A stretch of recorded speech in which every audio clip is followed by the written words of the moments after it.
do not get me started. Do not get me started. Reserved for days like yesterday and days like today. And unfortunately, days upon days upon days upon end until the seeming inevitable happens when the Jacksonville Jaguars select Trevor Lawrence first overall. Because as we sit here today, because the Jets followed up their 37-point demoralizing loss to the Seahawks last week with an inexplicable, put it all together, virtually mistake-free football game by beating the 9-win Los Angeles Rams, who we all adore here on this set and have been talking about having Super Bowl hopes and don't sleep on this team, and they win a game, and all we talk about is the team that lost and how that's a terrible moment for them and how it infects their playoff hopes as opposed to how it affects the Rams' charge atop the NFC West and then the NFC. And now here we are talking about the team that beat the Rams. Because, do not get me started, this now leaves the Jets on the outside looking in because the way everything else broke yesterday,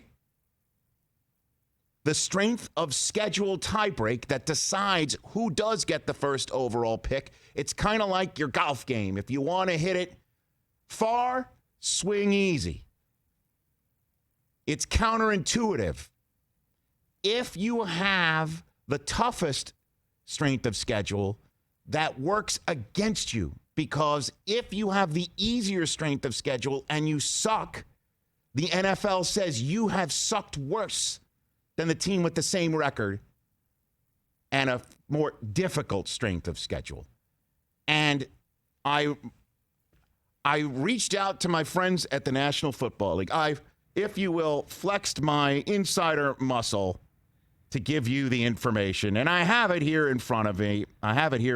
From my friend Michael North, who reached in and I don't believe I've ever met Joe Ferreira, but he just broke some terrible news to me from the NFL. He's like, Jacksonville has the lower strength of schedule clinched. Right now, Jacksonville trails strength of schedule by 12.5 wins with 14 possible improvements, but 4 of those will also give the Jets a game as well. In just plain language, quote, the Jets may have cost themselves Trevor Lawrence with that win yesterday. Because even if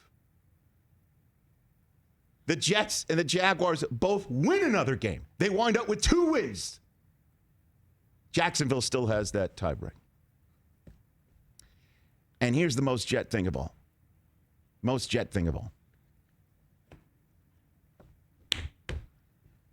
I looked it up because I need therapy. I need therapy, and I use this as therapy. Has there ever been an instance of a team being 1-15 and not getting the first overall pick? Have the Jets set up themselves to set the most mind-blowing thing for all of us Jets fans to have to swallow? And the answer is kinda. Ready for the answer here, Chris? I actually sat down and did this because I need help. My child yesterday, Cooper, age 9, looks at me and he goes, Dad, are you so upset that the Jets won today? 3 so's? Yes. And I said to him, yes, Cooper, I am. Very, very, very. Yes, Cooper, I am. And I know I should be sitting there and saying to my 9-year-old, this is an example of guts and determination and pride. This is a group of men who sat on that plane ride from Seattle back to New Jersey last week, knowing they just suffered one of the most awful losses in the history of the National Football League to make them 0-13. And they through guts, determination, and pride. We made fun of Sam Darnold last week on this show, talking about he's looking forward to facing Aaron Donald. I know I should be turning to my son and saying, that is someone to root for right there, Coop. No matter when it looks like you are done and finished and the whole world thinks you stink, you say, no, I believe in myself. You are Frank Gore. You're going to the Hall of Fame. I say, no, I will not have 0-16 on my record. Yeah. You look at Adam Gase and say, he is out of a gig. He's gone. Everybody wants him gone. He says, no. We will come up with a game plan to beat Sean McVay after they beat the Patriots. This is what we will do because we are grown-ass men and professionals with pride. I know I should be looking at my son in the face and saying exactly that without the grown-ass man stuff. But I know I should be doing that. But instead I look at him and I say, no. I'm upset. Here's the numbers.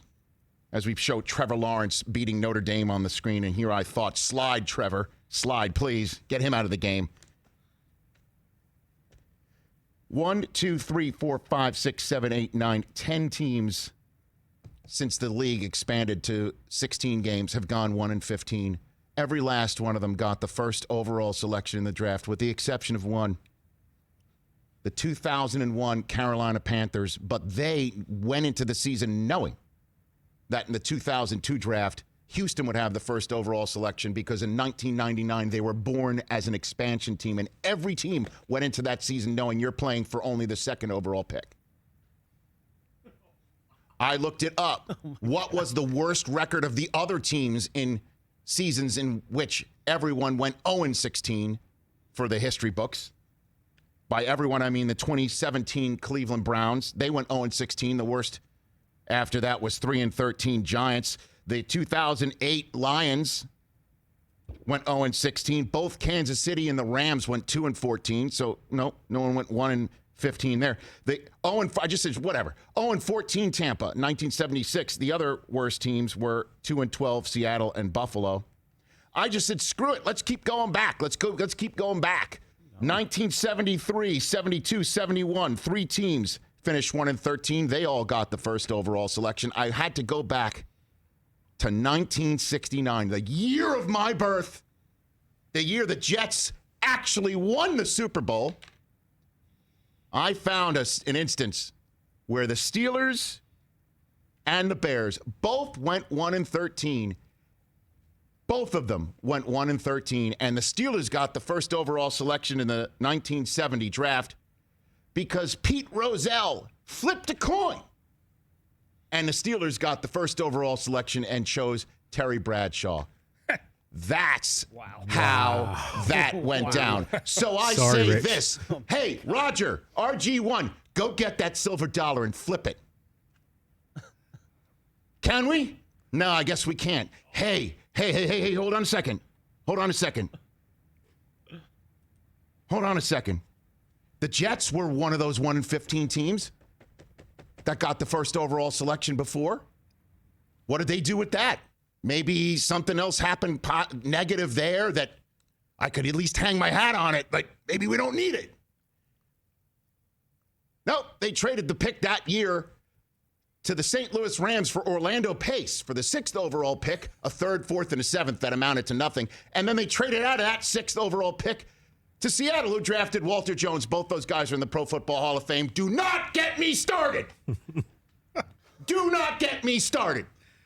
Hey, you watched all the way to the end. Thanks for that. Watch more right here.